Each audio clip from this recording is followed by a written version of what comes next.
So Okay. see if you can do it for yours as well. I started recording on my end, and I'm pretty sure it is recording. Cool. Okay, well, if not, I can send you. It's on the cloud. So I love it when Jen turns up at work with like because she's one of my priestesses. She is super spiritual and connected, and she's working in a lab. I love it. One of She's your doing all her sciencey priestesses, stuff. Uh, your priestesses. I so need to hear more about that. you do, darling. You do. You'd love it. All right. So welcome everybody. Welcome. And let's begin. So I'm going to welcome Brian, our very special guest. I'm so excited to have him here. And I'm going to do him justice. So forgive me for reading from this, but I'm going to do him justice. Brian and I belong in the same mastermind group, which is how we know each other.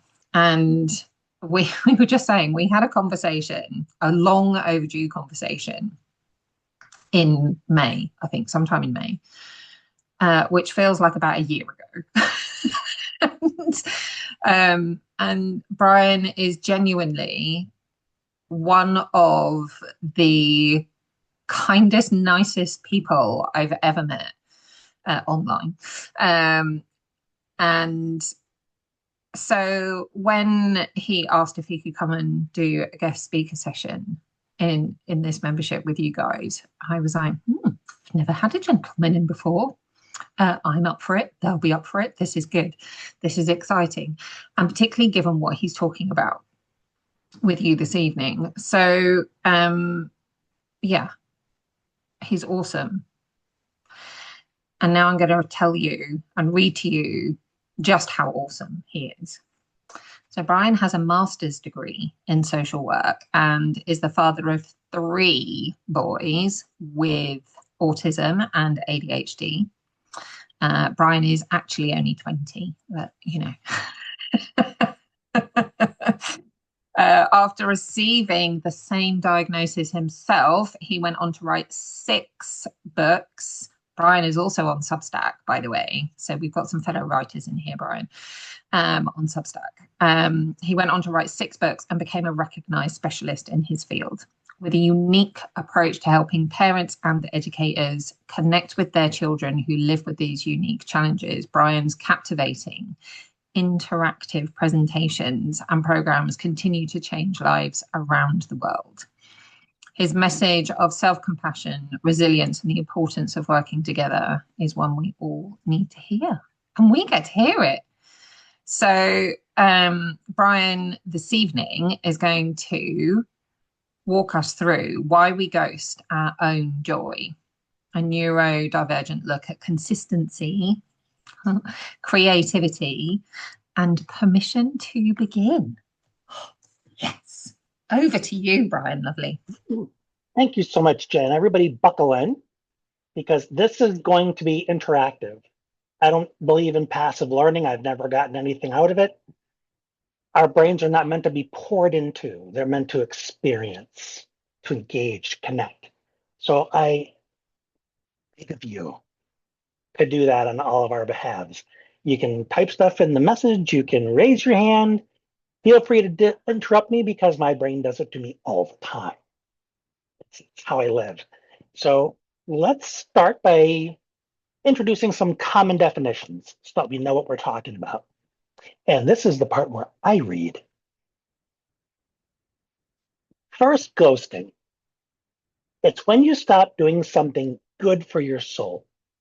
A practice, a habit, a project, not because you're stopped caring, but because caring started to feel risky. Does that make sense? You start to get a little emotional investment in it, and that's too scary for you, so you just dodge it. And joy. Joy is not a firework or some kind of blast. It's more of a flicker or a spark. It's that little click inside you when you feel like yourself again, when you feel like this is me. It's a moment of genuine alignment. where you feel free, creative, connected, or just you. It's when you're in a flow and you don't feel like there's nothing to prove. You're so confident, it feels so right to you that it's not up for discussion. And if someone were to criticize it and say, well, that's weird, what do you like that for? It's just like a fly buzzing. You don't even feel compelled to respond because it's not about anybody else. Does all make sense? Because if it doesn't, feel free to say so. Misunderstandings are abundant in human communication, and we've got to be prepared to clarify.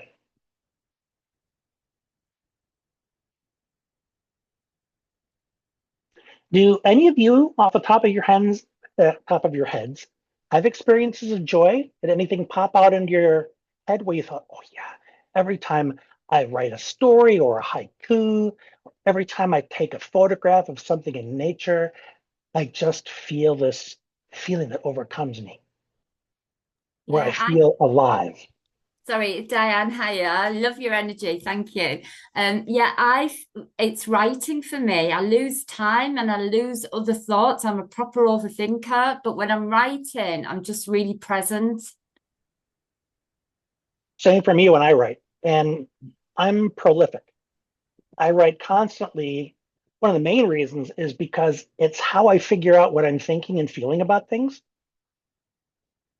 Because when you have a neurodivergent mind and emotional dysregulation, you tend to experience something called emotional flooding, where you have the emotion and it just fills up your brain. It's very difficult to think within that. So when you do start thinking, it kicks that part back into gear. Yeah, 100% hear you. And also, it makes me realize how much masking I'm doing as well.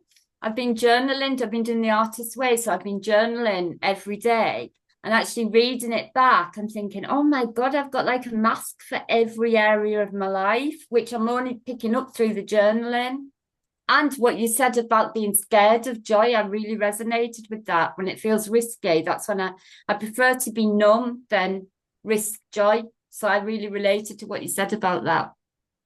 And masking is one of those things where we come to believe that we cannot be accepted as we are, and we cannot experience that joy of being seen Yeah. because we have to put a mask on in order to be good enough for certain people in certain settings. Yeah. And So I 100, yeah, sorry. finding that place of joy is finding that place within you where you show up with nothing to prove. Yeah.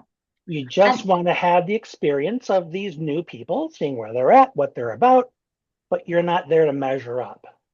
yeah, it's just really difficult, isn't it? I thought everybody did it. Barbie dolls. I used to think I was like a Barbie doll, like I had family Barbie, Barbie, not as in the doll, but I had like I put that uniform on, and that's and when you've done it for as long as I have, it's very difficult to go back to what you really are. Well, everybody masks Mhm. because we're taught to do that. You have to give a good first impression. You have to be professional. Mm. And we learn to put on different suits. But then people also say, oh, just be yourself. But what happens when we do that? If ourselves include things that don't fit within their comfort zone, they start telling you to lessen it, improve this, don't do this at all, do that more quietly.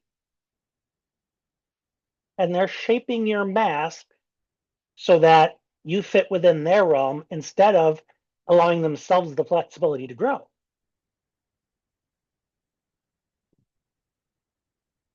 So it ends up being kind of lose lose.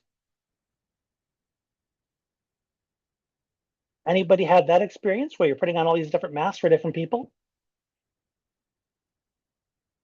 Do you know who you are underneath that?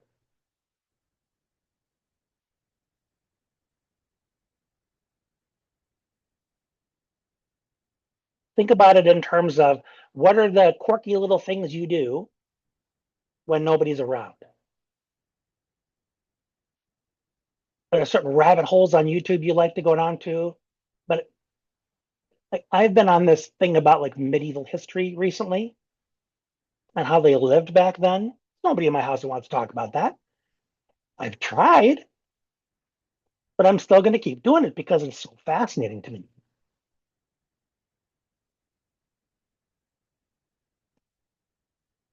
Loving what's coming into the chat. Sing and dance.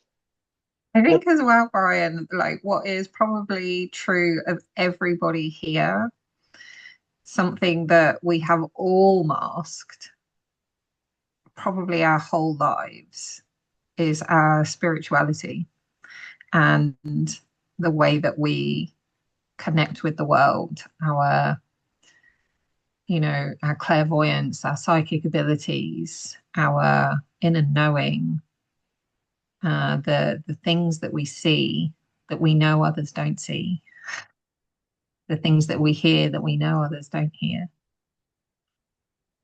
And I call it, coming out of my spiritual closet. I came out of my spiritual closet 5 years ago, 6 years ago. It was the hardest thing.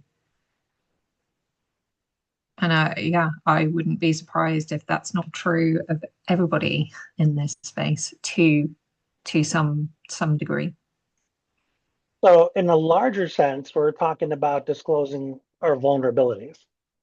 Mm. What are the things that are closest to our soul and to our heart? And who do we share it with? How do we share it in a way where we run the risk of being hurt the least? Because if you open yourself up too much to the wrong person, then they can practically injure you.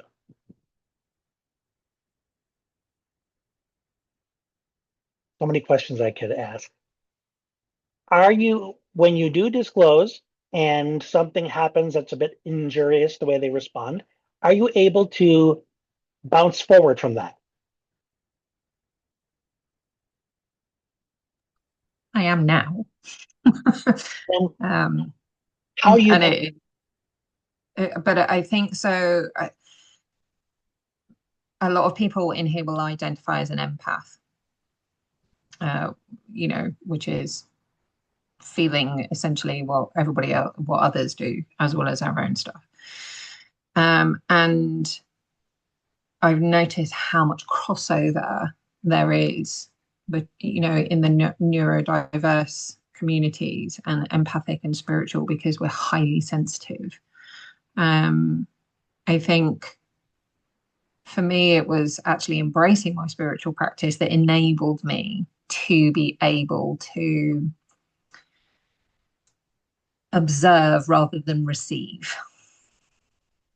So, as an empath, I remember saying, I gave a webinar on this a few years ago saying, because we're so sensitive, any level of rejection or criticism is like an actual knife wound, that we think about and carry for fucking weeks, months, years, even. okay. We tend to be super empaths. Super We, empath, yeah. we don't just feel their emotions, like we feel their being. And if there are other people in the room, well, they can just come on in for the party. And people have told me over the years how to set boundaries with that. I so far haven't had success, but I'm going to keep looking. I'm like a big antenna. And I'll mention to people things that I feel that they're feeling, and they'll just shut me down. No, you're crazy. What are you talking about? But I know that it's there. So You should having come this, enjoy the Soul Sanctuary, darling. We'll guide you through. Anyway, back to you. let me go back to my notes here. There's some great comments in the chat too.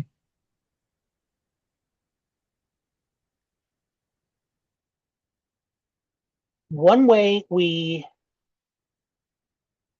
really hold ourselves back from joy is we hesitate to be successful in front of other people because we know what kind of expectations that will create.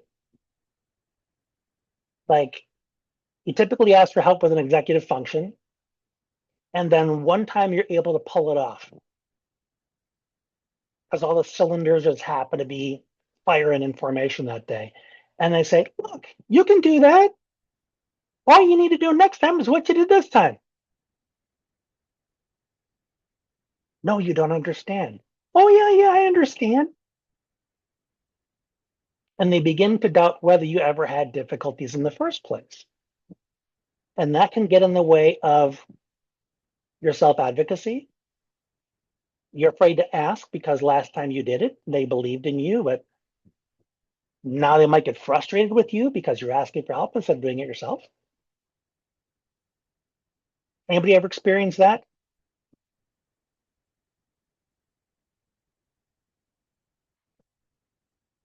And it doesn't mean that you're inconsistent as a person because that happens. It means that you are dynamic. Because when you think about neurodiversity, it's dopamine might be a factor.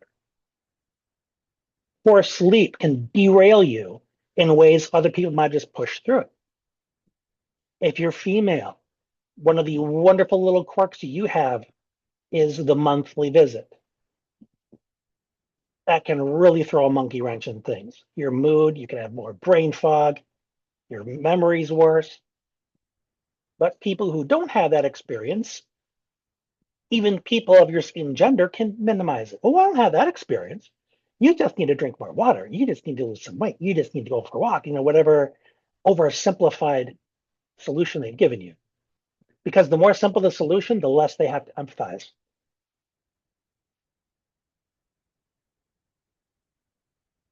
That's one of the reasons why if you have a big issue and you bring it to someone, they say, oh, you know what? You're making too much of this.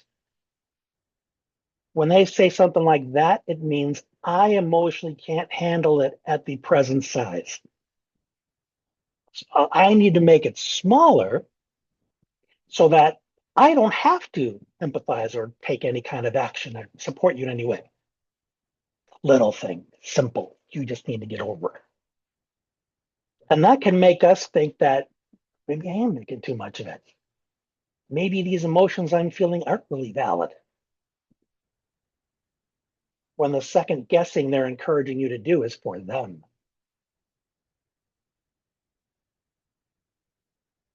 And with that, our work is done for today. Thank you for coming. Does that bring up anything? How many I, folks in your life have done that to you? I was just typing in the chat for them. Fuck. It's this whole new level or whole new aspect to people pleasing. This we're trying to make things easier for everybody else. Keep the peace, not rock the boat. Because we were encouraged by adults who didn't really know how to regulate their own emotions or Mm. deal with the big stuff. So they learned or they developed almost these cultural things like well, you're supposed to hold it together in public. Can't really show your emotions. When I was little, I would get overwhelmed whenever we would have gatherings at my house, Thanksgiving, Christmas, or anything. I'd get anxious, I'd get fidgety, I'd get interruptive. I would eventually break down in tears, and I would get sent to my room until I could get a hold of myself.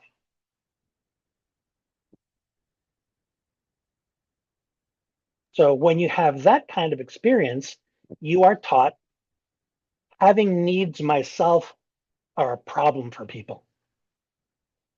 Can I turn it on the head as well a bit? Because I think sometimes there's some safety in being that person as well, because you're keeping the focus off yourself. I speak for myself. I like being the empath or the person that's solving everybody else's. And when I feel overwhelmed, I think, well, why do I keep doing it? And there's almost a bit of an invisibility cloak when I'm playing that role. Does that make sense? Well, it definitely makes sense in that we try to be the peacemaker because we are so used to being the problem Mm, that we start to believe that if there is a problem, it must be us. mm, So we want to take care of other people if they're upset, if they're sad, if they're angry, if they're anxious. We've got to rescue somehow because we're responsible for causing the problem. So clearly we're responsible for fixing them. And that's how we get into a lot of these codependent relationships mm, and the people pleasing. And if we mm. can't make everybody happy, well, we've just failed as a human being because we're the problem. And that is all taught to us early on from people who cannot handle their own emotions. So they certainly can't handle ours. Yeah, that makes sense. So how do you repeel that banana?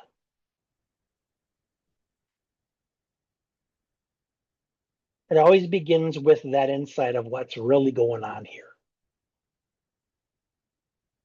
Because once you realize what's really going on, then you can throw your original story into doubt. Well, here I am. I've been thinking about myself as the problem this whole time. I've been denying myself the joy of showing up fully, being myself and showing my emotions. The story I created was based on a faulty assumption, misunderstanding. I wasn't wrong, I misunderstood. Now that I know differently, how do I adjust my story in light of this new information? Knowing that it was never about me, never about my value. What it boils down to is my value has always been untarnished. My worth is inherent. It's never been up for question, but I allowed it to be negotiable because I was trained to be a people pleaser. So you were trained for the wrong role. And now that you know better, you can do better with baby steps.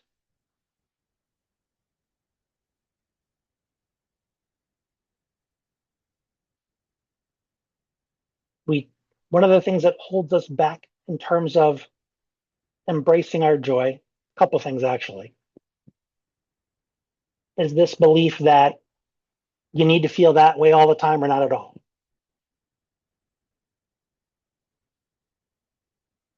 Sadness or anger or anxiety is seen as failure because it means you don't have it all together. You can't control yourself. Could also mean that you're having a more full human experience because we have all this stuff at our disposal. It's by people who want to control our behavior that tell us some of it's acceptable, the rest of it's not. But we can have our anger and not be an avalanche. We can have it and it be temporary. Because there are times now where I'll get mad at something. Sometimes it lasts longer than I would like it to, but it isn't something I carry on for weeks. It's something I feel until I feel like that I have honestly allowed myself to honestly feel what is unacceptable about that situation instead of shoving it down. And then once I do, I'm like, all right, what's the solution? Because we feel powerless until we take action. There's no joy in powerlessness. There's joy in empowerment. Where's my capacity to take action? Where's my opportunity to take action? Can I create this opportunity? And sometimes even writing out, this is the problem as I see it, is a form of taking action. It's the beginning of a plan. And I don't know about you, but I can't plan anything between these ears. I got to get it out of my head and I've got to put it into the AI, or I've got to write it out so that it's more concrete. Just looking at some of the chat here.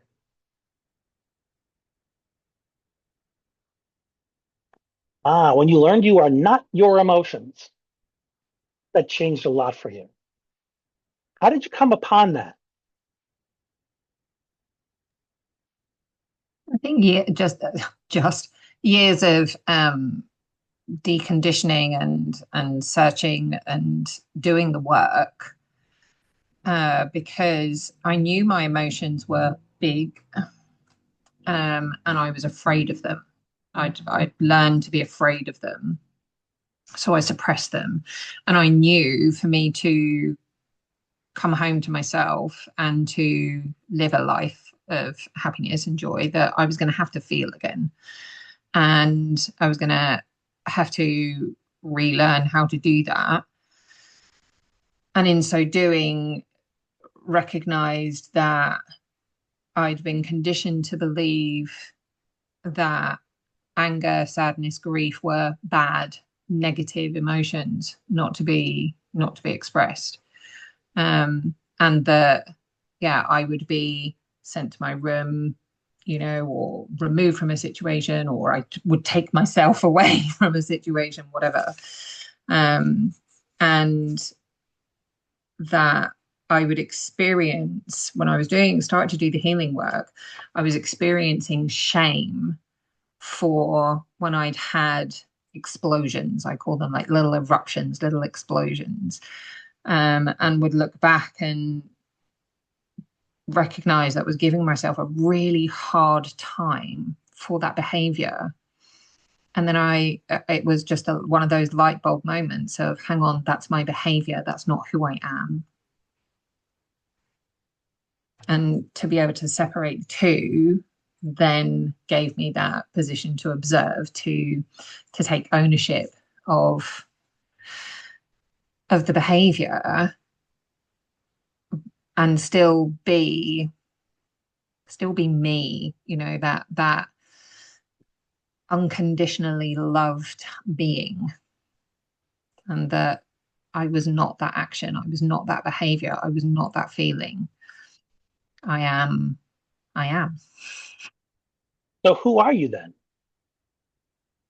An extension of the divine, an expression, a unique expression of unconditional love.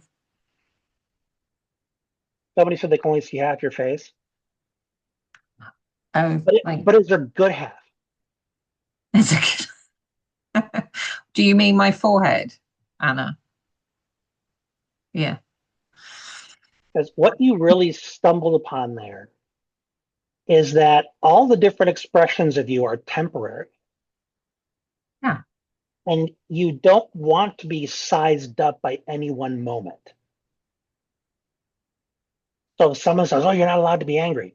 Well, I'm not. I was angry a little bit ago, not angry now. One thing that I got into a while ago, I just love connections. I love how to see how something is like something else. And I look for things in nature that mirror human behavior, mirror human experience. And when we have these big outbursts, I think of it like something in the ocean called a rogue wave. And what a rogue wave basically is, because I guess the ocean just kind of moves at a regular pace.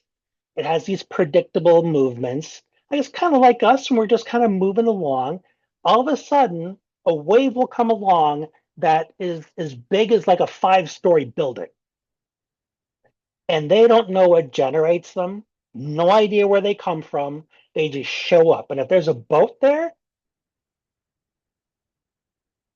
they think a lot of these ships that sank going across the Atlantic, they've gone across 5 times, but then they just disappeared. They think these ships were hit by rogue waves. because it will destroy the ship. It'll just pull it under the water.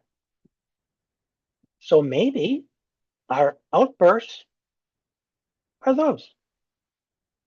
Everything else is working grand, then something will happen. You don't always know the trigger, just like the oceanographers don't know what set these things off, but yet they're there.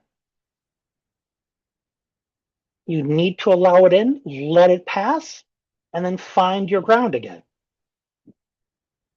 We have the luxury of introspection, so we can go deeper because we know how deep the ocean goes and how there are new discoveries being made all the time in terms of what lurks towards the bottom. That's like us exploring our layers of experience or trauma. Does this resonate?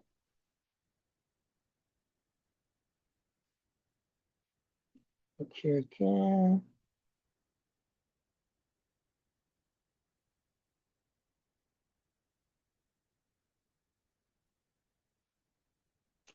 Ah, we talked a little bit about shame. There's also perfectionism.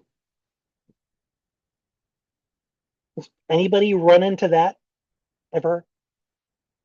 A little bit. So why that? Why has perfection become a barometer for us?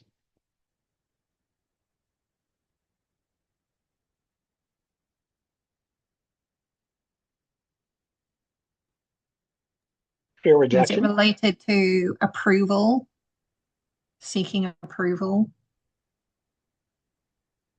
Our worth being something that's contingent upon approval, where you're not quite good enough until someone else with more authority than us signs off. Well, my first 6 years in school were Catholic school. I was bullied a lot just by so many people. And when I thought what groups they were in, they were athletes or they were popular kids, and there was something wrong with me because I didn't measure up. And that followed me for a couple decades. The external validation, yeah, that you tell me I'm good enough. I have permission to feel happy. I remember one moment when I was in grade school, they didn't have enough guys to play baseball on the playground. So they asked me to just, hey, would I like to bet? And I saw the whole field moving in closer. Like, this kid's not going to hit a ball. So just immediately they doubted me. So what happened? The ball got pitched to me and I caught it perfectly. And that ball sailed over their heads. And I saw a lot of them doing this. And as I ran the bases, I heard people cheering me on. And from third to home, I had tears of joy in my eyes. I almost couldn't see where the base was. And when I was done, they were like, okay, next, who's the next batter? They had no idea what that moment meant to me, and they didn't need to know because it was just mine.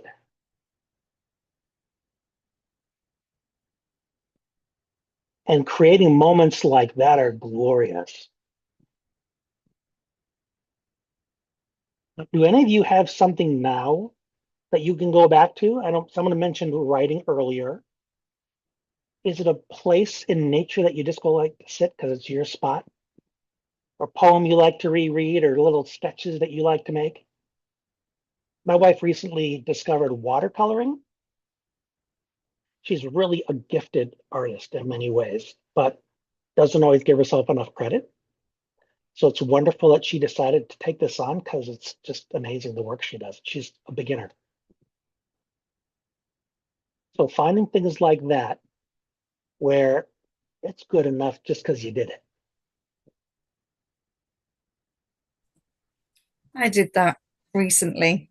Last year I published my first book of poems. And I did it not because I wanted to make millions, although, that would be Wouldn't hurt. lovely. Yeah. But I did it because I could and should. And so I just did it. I did it for me. Yeah. So where's the should fit in here? It was um almost a thing to prove to myself that thinking where I used to think I'm not good enough to have a book published or publish my poems. It was well, just do it and, see what happens. So it was like a challenge to yourself. Yeah, yeah. Because I've always felt that I've not been good enough. But it didn't matter. I didn't do it for the external validation. I did it just because I've always wanted to publish my poems, and I thought, well, sod it, let's do it. It doesn't matter what happens to it, just do it. And I did. And when did you do that? September last year. Have And you got I'm any planning. feedback on it? Pardon? Have you got any feedback on it? Yeah, feedback's been pretty good.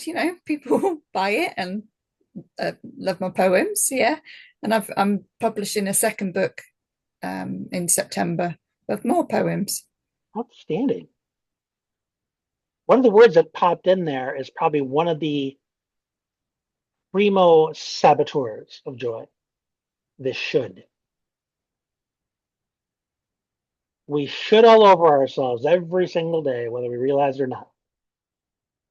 I was going to start doing this thing, but I really should do that first. Before you've even gotten out of bed, you're already shoulding yourself. And what is a should, essentially? Any thoughts on that?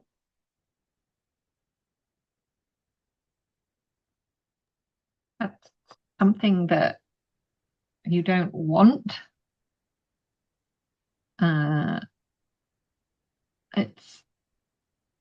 It's definitely connected or related to the authoritative energy, isn't it?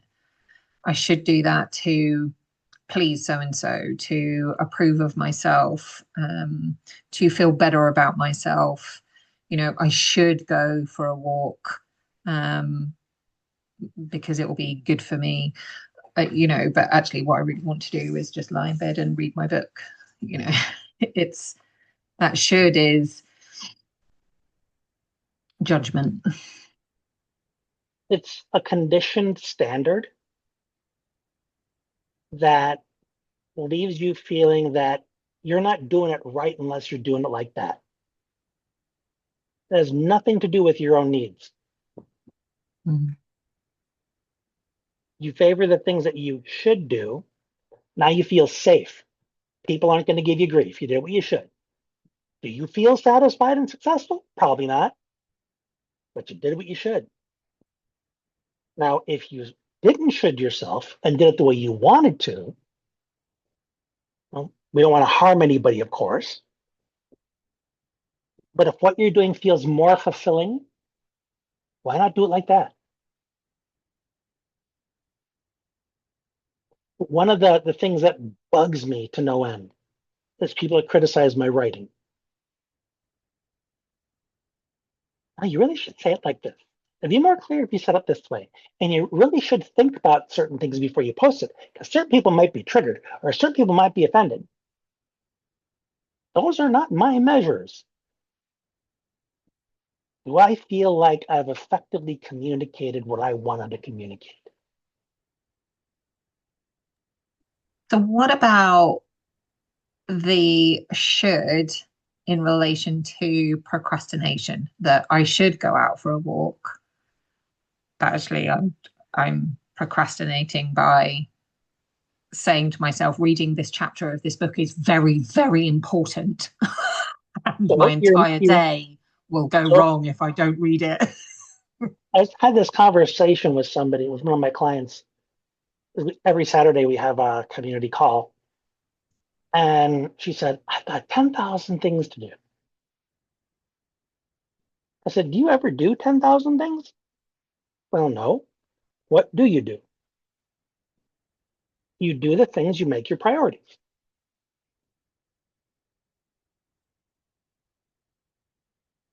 So when it comes to the shoulding, if you do what you should, you're prioritizing approval.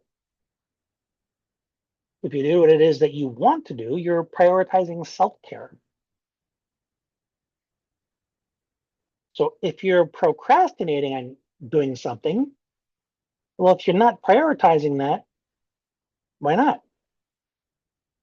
What criteria does it not meet that would allow it to become a priority? Or maybe there are certain things that you need to be prepared to be a little more flexible on, like how comfortable something is. Really comfortable to lay in bed and read. Maybe it's uncomfortable to go out and exercise. But when you learn to story that in such a way that you know internally it's going to go against the value to not do it.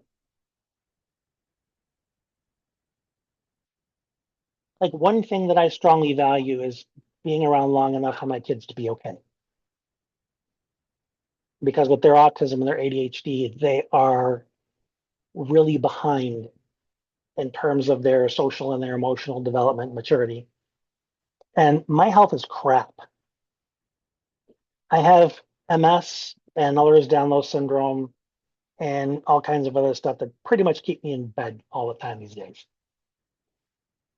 So being there for them is not what I thought it should be, but what it is, I try to make the most of. So things that will stand in the way of that, like eating Hostess every day, slamming down the sodas, things that are not going to be good for my body, I'm not doing those things because they fly in the face of that value. So if somehow exercise were really paramount to changing your circumstances, it's important to really dig into that and see what values lie in it. And then you see it as an opportunity to live your values as opposed to an opportunity to get sweaty and dirty and playing the whole time, have to come home and shower. And because it's easy to think of a workout as a not pleasant experience or a walk in very hot weather. And I heard you guys had a heat wave recently, maybe you still do, and you still don't have air conditioning. Man, there needs to be like something passed in Parliament. Give you all a window unit or something for crying out loud. Our entire way of life here is about keeping the heat in. It's all about, all our homes are so well insulated to keep us warm and cozy. We don't heat. What's that?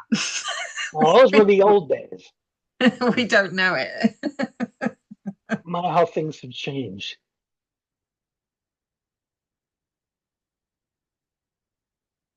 Well, let's ask the big question that we kind of all started off with. What are you ghosting in your lives? Are there things that you want to do, ways you want to put yourself out there, but you keep finding ways to sabotage?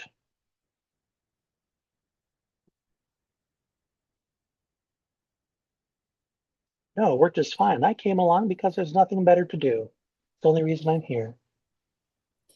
I'm ghosting joining a choir because I did it when I was younger, and I and every time I see a choir on the TV singing, I always say to myself, "Oh, I'd just love to be a part of a choir." And the reason I don't do it is because I'm worried that it will weaken my voice, which will impact my day job of being a funeral celebrant. So, as a public speaker, I don't want to tire my voice out because you can already hear that, it's there's like a bit of delicacy to it. And so I kind of feel like, how do I get around that one? You might want to question that assumption. Mm. What makes you believe that by being in a choir, it would weaken your voice? Yeah, because it might make my vocal cords stronger and strengthen them. Because And you can also talk to the people that have been doing it for a long time and say, do you know of any techniques that help preserve your voice? yeah. And also, when I go to do a funeral, I sing and warm up before I go anyway. So actually, the act of singing is warming up my vocal cords and making them stronger. Oh, look, I just figured that one out. Because Light so, bulb. so often we can react, and because in that moment we're coming from a place of anxiety, and the assumption we make validates the anxiety, we think, oh, well, of course it's true then. And you don't step back to question that decision. Because when we make emotional decisions, how accurate are they? They don't really come from a place of clarity. They come from a place of reactivity. Well, let's see what Jen wrote. You're ghosting not speaking on stage and not creating something you want to do in your business because it feels too big and will take you away from other things that you need and want to do. The thing that's too big, do you have to do it all at once, or can you begin to put things in place and see whether what it's requiring is something you want to continue doing?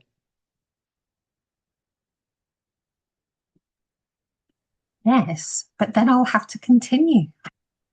You'll have to, or you will choose to or not choose to.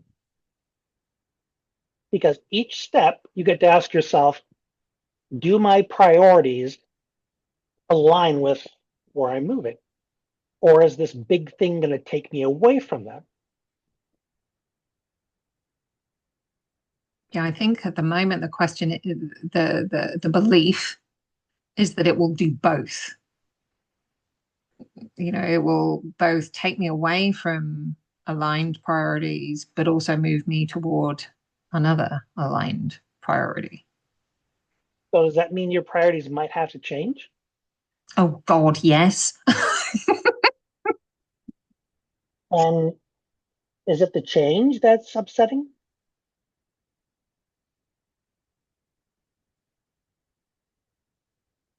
No, I'm good with change. I thrive on it in the main. It is more, it's the fear of overwhelm, I think, and that I won't be able to manage everything. Who says you have to manage everything? The control freak that lives within me, Brian. Okay. And does that control freak have a name?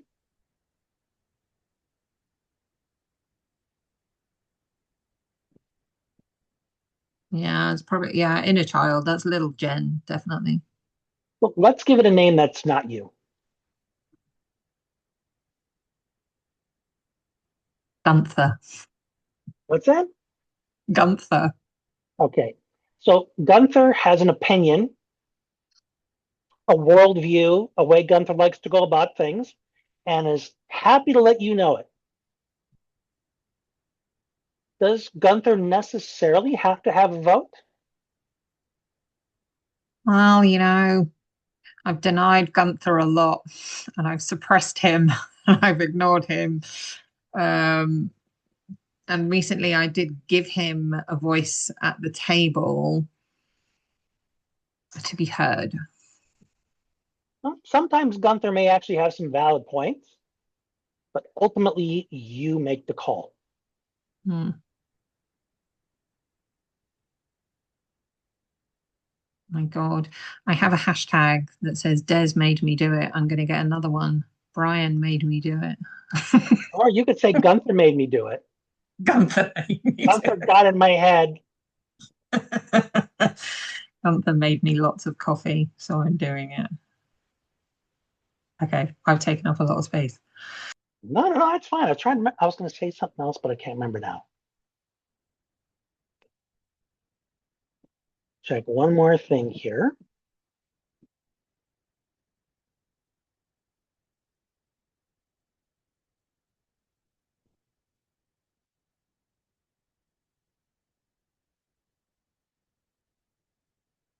When I asked Jen earlier, who are you if you're not that angry outburst? The way I've come to think of it, and this is just my point of view, is if I'm anything, I'm now. There are so many things that are shaping where I am. A little comment, the fact that I saw my dog do something cute, whatever beliefs are present, whatever experiences I'm remembering, whatever they stir up, bring me to this moment. The stuff that I've been coming up with, metaphors and stuff in this past hour, are because of you. We co-created this. You inspired things with your questions, with your comments, and you stirred things up in me and arranged them in a new way. Whenever I do these presentations, I never do them the same way twice. Because the people are new, the challenges are new. So I'm grateful to all of you for helping bring this out of me. And I hope that it was useful to you in the process. So any final questions or comments, or that was a waste?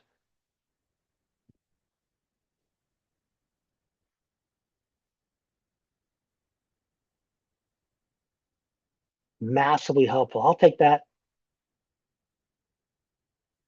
Like Jen mentioned earlier, I strongly encourage you to come over to my Substack and see all the stuff I'm doing there. I've got a YouTube channel, got a podcast, I got freebies. Definitely follow me on Facebook.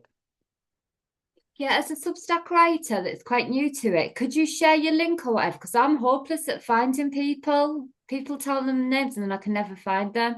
Thank you for your energy. I found it massively helpful. You've given me some notes to go and think about. So I appreciate that. Thank you. Thank you. What I'm gonna do, everybody, I'm gonna draw us a card, which we always do, and then I'll put the links to all Brian's stuff in the comments so that you can follow. Brian, did you include your Substack link when you I believe sent your so. links? Yeah. And I'm also gonna generate a transcript for this, and I will send all that to Jen, so you have that, and you'll have the recording, and do with it what you will, except charge for it, because then I demand royalties. Amazing. Yeah. Yes. Yeah, if I can upload the transcript into their members area, I will do so, but they will always have the recording anyway. Feel free to send me a testimonial or two as well. Always welcome. Oh, yeah. Yeah, please do, everybody. Even if it's, just a sentence would be really helpful to Brian. So we've got a very helpful and eye-opening, good, really helpful new way to look at things, right? I think there were some absolute powerhouse statements that you made, Brian. I might go through the transcript at some point. Pull them out because they were amazing. It can wait. It can wait. Oh, yeah, they were so good though. So good. I did type up a couple of them out. The They'll be in the transcript. I'm sure you'll find them. Thank you. Okay. All right. My friends. Gonna draw. It's Brian, you can't leave before I've drawn the card. You can't leave yet. Oh, wait, what are you doing? What are you doing? Something? Yeah, I am drawing. I'm going to use this deck, everyone. I'm going to draw an oracle card for us. Okay, so thank you for revealing to us what we need to know. It's this.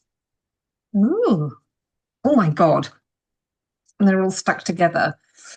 So It's not 5 cards, it's just the one. And it is this one. It is Lemurian seed codes. Embracing sensitivity. Oh, yes. Uniqueness. Living with grace. You can't make this shit up, can you? What are the chances? What are the chances?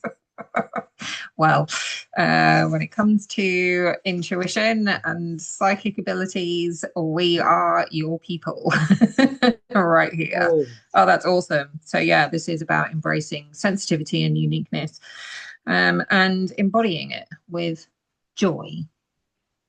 Thank you, Brian. This has been beautiful. And I really appreciate your time and your energy and your everything. So thank you very much for being here with us. With you all. Hopefully we'll touch base again soon. Yeah, definitely. Yes, let's catch up soon, my friend. Take care, all. All right, bye. Bye. Thank you.